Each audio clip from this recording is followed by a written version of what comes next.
mga kapatid, welcome to our very first Sunday highlights for our Sunday Bible School led by none other than Minister Lito Castro. Say hi to our viewers. Hello po mga kapatid, mga kaibigan at mga mahal sa buhay. Amen, praise the Lord. So mga kapatid, no, this is our very first Sunday highlights for Sunday Bible School. And earlier, what we talked about is a very interesting topic. And hindi lang interesting, napaka-bigat and modern topic. No? It was titled, The Worship of Self/Narcissism. So mag-uusapan natin yan ngayon. Ano ba yung mensahe ni Kuya Lito earlier through answering these questions that we have. So, Minister Lito, are you ready? Ready, sister. Amen. Praise the Lord. We love that our minister is ready. So, for our first question, sa panahon po na inuuna ang sarili bago ang lahat, paano po natin malalaman kung si Kristo pa rin po ba ang tunay na sinasamba natin? O sarili na lang ang tanong? Yan, no? Alam mo, Sister Mary, noong the moment na inuunan natin ang ating sarili sa mga bagay-bagay, lalo na sa mga pagdidesisyon natin, hindi na kagad natin inuuna ang Panginoon. Yun pa lang, sa pag-una mo sa sarili mo, ay nangangahulugan na tayo ay inilalayo natin yung kapangyarihan, yung pagiging Panginoon ng Panginoong Jesucristo sa buhay natin. Kaya, mga kapatid, mag-iingat tayo na lagi natin huwag natin unahin yung mga sarili natin sapagkat yan ang sabi ng Panginoon. Ang sabi niya, unahin mo ang Panginoon, ang Diyos, sa lahat ng bagay. Ang sabi niya pa nga sa Proverbs 3:5 na, trust in the Lord with all your heart and lean not with thy own understanding. Kaya mga kapatid, lagi dapat uunahin mo ang Panginoon, yung pagtitiwala mo sa Panginoon. Kaya napakahalaga na inuuna mo ang Panginoon bago ang sarili mo. Amen. Praise the Lord. Kasi totoo yan, Minister Lito, no? Kasi minsan pag decision tayo sa sarili natin, hindi naman talaga din natin masisecure kung tama ba yan o hindi. It's only through by the grace of God that we can get the right choices in our life. So therefore, Matthew 6:33, seek ye first the kingdom. A favorite verse natin yan, mga kapatid, no? Seek ye first the kingdom of God and all these things. When we say all these things, hindi po yung mga kaunti, hindi little, but all. It makes sense na pati sa decision mo sa buhay. Ito lang.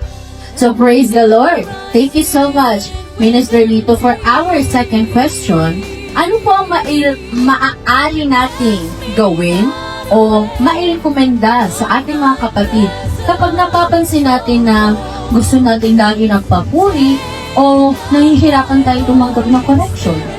No, kapag lagi tayong makapatanggap ng mga pagbubuhay, busog na sa mga pag-appreciate, bibigay ng mga compliments sa'yo. Pag ikaw ay nabubusog yan, mga kapatid, naaalala mo yung sarili mo na tanggapin yung mga papuri na yun, which is mali. No, dapat talaga, lagi natin isa sa isip, mga kapatid, na ang lahat ng meron tayong mga kapatid ay hindi po amin. Lahat ng talino, talento, at lahat ng bagay na meron tayo, lahat yan galing sa Diyos. O yun ang lagi namin dapat naiisipin. Kaya ang pwede nating gawin o sasabihin kapag ikay pinupuri o kaya sinasabi ng, uy, ang galing mo, o kaya, nakahusay mo ngayon, napakaganda ng iyong mga pagmemensahe o kaya pag ginagawa, talagang ang sasabihin natin, sa Diyos ang kapunihan. Instrumento tayo at ang lahat ng ginagawa natin ay ginagawa natin para sa Diyos. Amen. Praise the Lord. Thank you so much, Minister Lito, sa napakagandang answer. And hiyag ko lang po, mga kapatid, hindi naman po masama tumanggap na compliment. Hindi po, no, that's not what we're saying here. But rather, we should practice whenever we receive compliments is acknowledge that the glory should be for the Lord. Amen. The credit should be for the Lord. Because, sabi nga, John 15, apart from Him, we cannot do nothing. Anything. Tama po. No, so, anything, may it be in a little ways. Nagaling mo mami today. Glory to God, because it's all for the Lord. And also, yung mga bagay po na i-add natin i-recommenda is talagang kung may correction. Masakit po yun sa una eh. Kasi minsan pride natin nga natatapakan doon. Oo. Tama po, no, Minister dito. So, sabi nga sa kanta, let the pain remain. Kasi when you let the pain remain until it no longer is painful to you. And whenever you let that pain remain in your heart, talk to Jesus. Kasi siya lang naman din ang makakaalis at makakapag-clear ng mind mo kung bakit na dapat mong marinig yung mga correction, bakit kailangan mong maituwin. And when you accept that, once it's already a part of you na okay lang makorek ka, whenever there's correction, is magbe-benefit din po tayo. Sabi yan sa Hebrews, no? Na kapag ang correction, bitterness, una yan. But, pag na-train na tayo rin yung Sanay ka na, sinanay ka na ng pagtutuwid ng Panginoon, disiplina ka na ng mabuti, ang lahat ng bagay ay magiging maayos na sila. Amen. Praise the Lord. So, accept corrections, mga kapatid. Amen. Praise the Lord. So, sa ating pong pangatlong question, sa mga pagkakataon po na abala tayo sa pagpapaganda ng imahe, pag-abot ng tagumpay, o pagtupad sa sariling kagustuhan, paano po natin masusuri kung nananatili pa rin tayong mapagkumbaba o ang ating puso ay mapagkumbaba sa harap ng Diyos? Ito examine, lagi rin nating siya sa atin yung mga sarili natin na, na baka nasusobra na tayo. Kaya nga, napakaganda talaga nung laging meron kang nagsasabi sa'yo, meron kang kabati-bati na marunong magpaalala sa'yo. No? At saka, lagi naman talaga salita ng Panginoon. Ang sabi nga, gayahin natin ang Panginoong Jesucristo na gaya niya, na bagamat siya'y Diyos, hindi niya inaring kapantay niya yung Diyos. No? Sabi niya, ang Diyos ang nagawa. Diba? Lagi niya ina-acknowledge ang Diyos. No? Nung nagkatawang tao siya, kasi tao siya. No? Tayo, hindi lang tao, let us always acknowledge God sa lahat ng ating mga katagumpayan. Saka, kapag tayo ay binabalik natin sa Panginoon, sa ating Diyos na may lalang sa atin, talagang natutuwa siya. At ang sabi niya, di ba? Kapag kayo nagpapakumbaba, lalo ka pa niya. Amen. Praise the Lord. Totoo po yan, no? May times talaga, alam mo, po minister dito, kaya nga gustong-gusto ko yung sinabi ni Pablo, na hindi ko na ginugusto ang mga accolades, ang mga pagtatagumpay sa mundong ito. Itinuturing ko yung basura. I count it loss. Yes, I count it loss. Sabi pa nga niya sa edit, I count it trash. No, sinabi niya trash. But, knowing Jesus is what my treasure is.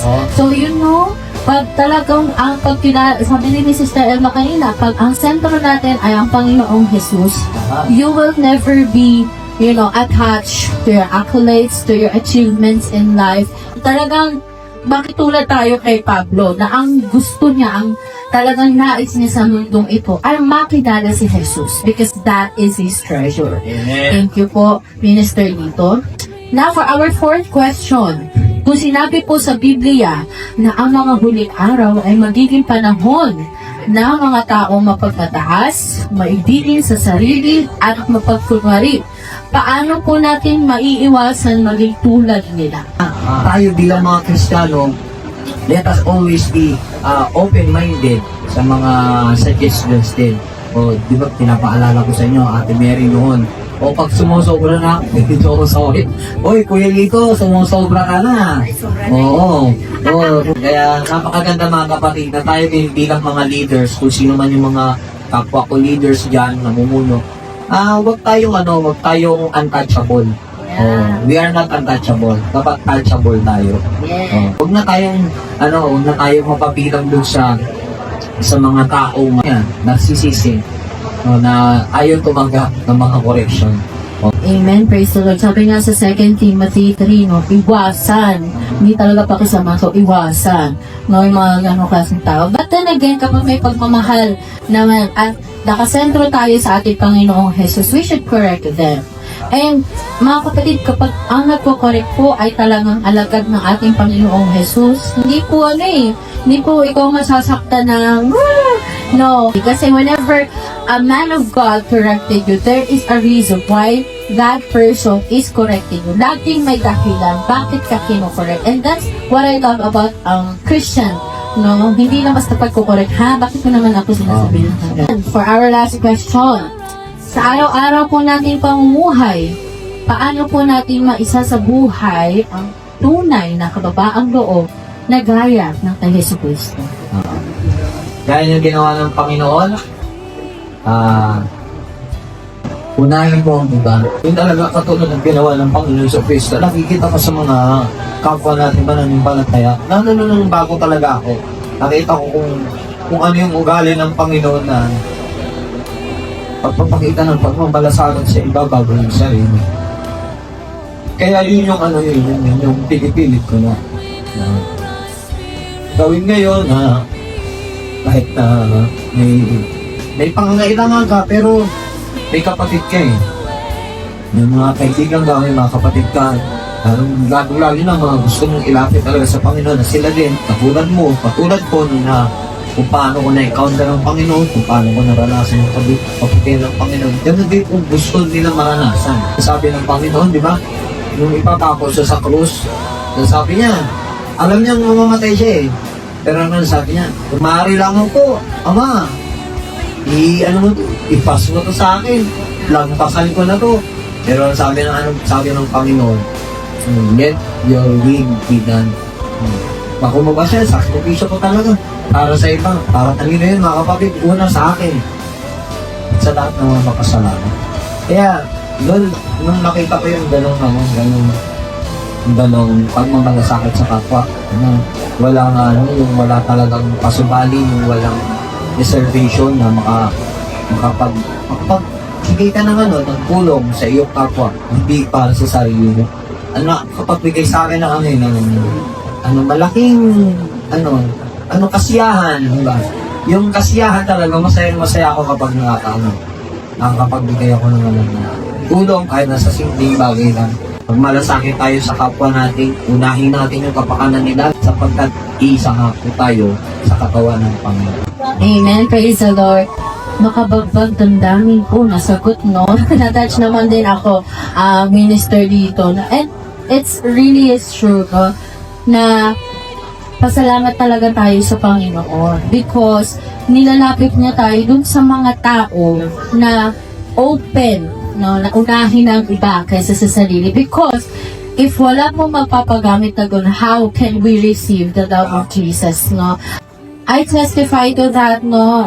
Ako din po ay recipient ng blessing ng ating Panginoong Jesus through the life of Minister Lito, na kanyang pamilya, ng daming beses po na talagang it's countless how they helped us and also our Pastor Hill, no? And their family and how they helped us. Hindi na po kami, but I can assure you, everyone in here, hindi po sa itinataos ko sila dalawa, no? At lang kanilang pamilya. But then again, I testify to the glory of the Lord that because of these people, no, talagang mas lalo akong nag-on fire for God because makikita mo talaga in your own eyes how these people kahit wala na tumutulong ba.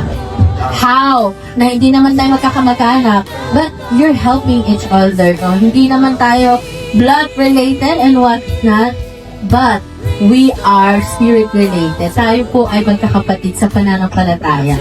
And once you found your Christian family, I assure you, every storm in life will be easier. At hindi ka na basta-basta mag-focus sa sarili mong kakayahan, bagkus ikikredit mo lahat sa Panginoon, and you will always thank God for these people, no, na handang tumulong at handang magmalasakit, umintindi kahit sa panahon na hindi ka kaintindi-intindi. Thank you so much, Minister Lito. And last na lang po, ano pong advice natin sa ating viewers when it comes to worship of self or narcissism?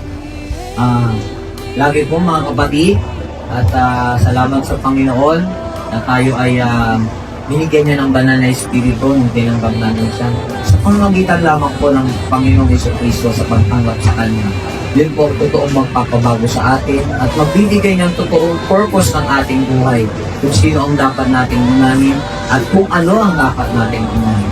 Kaya mga kapatid, hinahamon ko po ang lahat po na hindi pa tumatanggap sa Panginoon na nanonood dito, na kayo po mga kapatid o mga kaibigan ay tumanggap sa Panginoon. Sigurado po ako na ang Panginoon ang magsasabi sa inyo na kapag na ang pagbabago ng inyo pong mga buhay mga kapatid at sigurado ako kung paano ang kagalakan ko ngayon, galak na galak ako kung paano yung mga nararamdaman ko at hindi lang mga kapatid, dadami talaga, dadami, lalawak ang mga kapamilya mo, mga kamag-anak mo, mga kahit hindi mo naman kakilala, pero totoong nagmamahal sa'yo. Kaya mga kapatid, ito, malasakit tayo sa iba sa pamagitan ng pagtanggap natin muna sa ating Panginoon Kristo at pagkatapos ng mga kapatid, ang banal na Espiritu po, ang totoong magbabago sa atin, ang magbibigay sa atin ng katunayan mga kapatid, ng pagdidirekta ng ating mga buhay mga kapatid, upang lalo pa mga kapatid na ang buhay natin,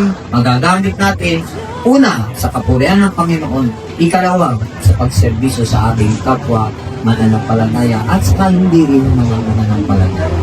Amen. Ito pa, muling verse siguro, makikilala mo sila, aking mga alagad, kung kayo'y nagmamahalan. Kung nagmamahalan tayo mga kapatid, nagmamalasakitan tayo, makikilala ng buong mundo na tayo'y mga alagad niya. Amen. Praise the Lord. Isa naman po siksik, i-claim na tumaapaw na wisdom from our Lord Jesus Christ to the life of our minister dito. So maraming salamat po sa sa aming paanyagan na mag-interview ka when it comes to our very first Sunday Bible School highlights. Kaya mga kapatid, if you wanted to check out the whole message of Minister dito and Pastor Hill's speech, just check out sa aming Facebook page, makikita nyo po dyan. At maraming salamat po sa panonood. And we'll see you on our next Sunday Bible School highlights. Bye for now mga kapatid! Bye!